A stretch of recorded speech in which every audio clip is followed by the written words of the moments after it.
بأن هذه ركلات الترجيح هي للمرة الأولى في تاريخ مواجهات البحرين مع العراق، ليس فقط في بطولات الخليج وإنما على جميع الأصعدة للمرة الأولى ركلات الترجيح. إذن ستعلن من الفائز ما بين العراقي والبحريني في هذه الآونة، مواجها يوم الجمعة للمنتخب الإماراتي في المباراة النهائية.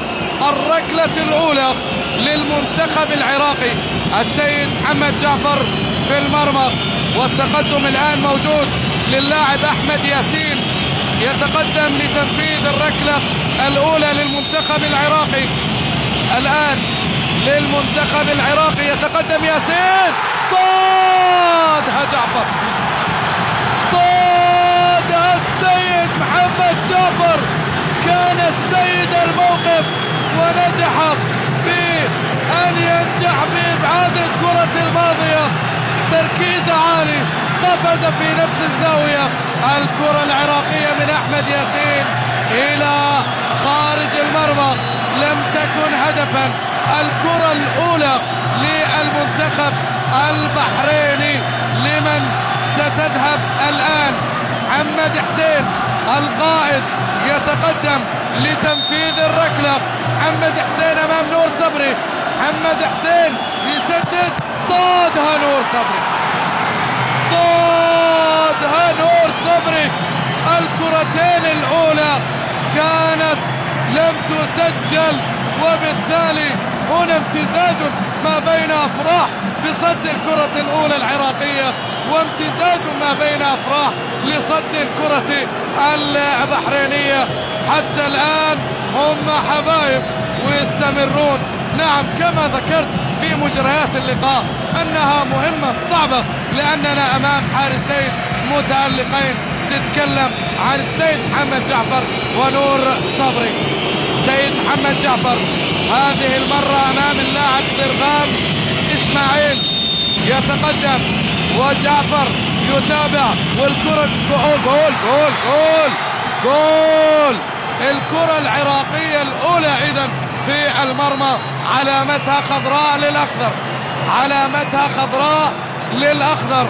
ينجح إذن العراقي بتسجيل الهدف الأول من ركلات الترجيح من الركلة الثانية. الأولى ضاعت، الثانية تسجلت.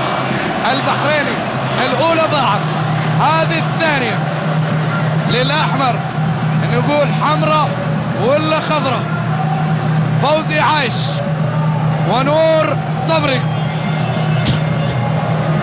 لحظات من الترقب، لحظات من المتابعة، لحظات من الصمت، لحظات من التوتر، وتقدم الآن فوزي عايش، نور صبري. الكرة البحرينية الثانية، 25,000 يتابعون. جول جول. فوزي عايش ينجح إذا من الكرة الثانية. نعطيه علامة خضراء للأحمر الذي يسعد 25,000 متفرج حاضر ومشجع هنا في الاستاد الوطني. لساتهم حبايب، حبايب في كرتين، حبايب في المباراة، حبايب. لمن الثالثة؟ الثالثة للظهير الأيمن وليد سالم أمام السيد ضياء. وليد، جول جول. علامة خضراء مرة أخرى للأخضر العراقي. حكيم شاكر يشجع ويؤازر ويشكر اللاعب وليد سالم الذي نجح. شوف وين وضعها، وضعها بصورة صعبة، وهكذا فرح طبعا حكيم شاكر والجماهير العراقية. من التالي بالنسبة للمنتخب البحريني؟ التالي السيد ضياء، سيد ضياء لاعب خط الوسط والذي قدم مباراة كبيرة. ما تلومون يا إلهي، يا إلهي، دعوات، يغمضون العيون، لا يتابعون، لا يتفرجون. سيد ضياء أمام الحارس نور صبري، وصبر الجماهير قد نفذ، يتابعون الآن. سيد ضياء، جول جول. الكرة إذن الثالثة، هدفين للعراق من ركلتين من 3 ركلات. كذلك المنتخب البحريني سيد ضياء يسجل العلامة الثانية من 3 ركلات. الأولى ضاعت للمنتخبين، وجول هنا، جولين هنا وجولين هنا. لساتهم حبايب. تقدم الآن يونس محمود. هل تكون هذه مباراته الأخيرة وركلته الأخيرة كما أعلن؟ الكل يتابع، والسيد محمد جعفر ويونس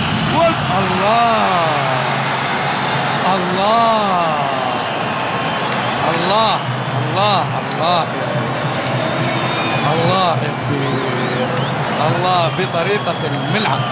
هذه الكرات التي عرفنا فيها الكثير من اللاعبين، لعل أبرزهم نجم نادي روما الملك توتي كما يلقبونه.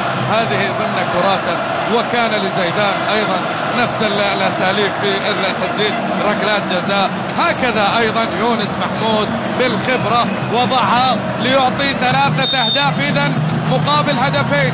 هذه ركلة قد تكون تعادل. التقدم موجود، ونور صبري صادها من أمام المالوف، صادها، والأعلام العراقية ترفع الآن. العراقي أقرب للمباراة النهائية بفضل هذا الحارس المخضرم. إنه نور صبري يقفز من أمام المالوف وينجح باصطياد الكرة. الوضع كالتالي: لو نجح المنتخب العراقي تسجيل الكرة، خلاص العراق إلى النصف النهائي. همام طارق يبدو أنه من سيتقدم. همام طارق، ماذا هناك؟ أنا أرى نور صبري هو يطلب تنفيذ الكرة. نور صبري، هل يجلب النور والسعادة وصبر طال 25 عام للوصول إلى النهائي؟ نور صبري خلصها صبري. العراق إلى المباراة النهائية، أسود الرافدين إلى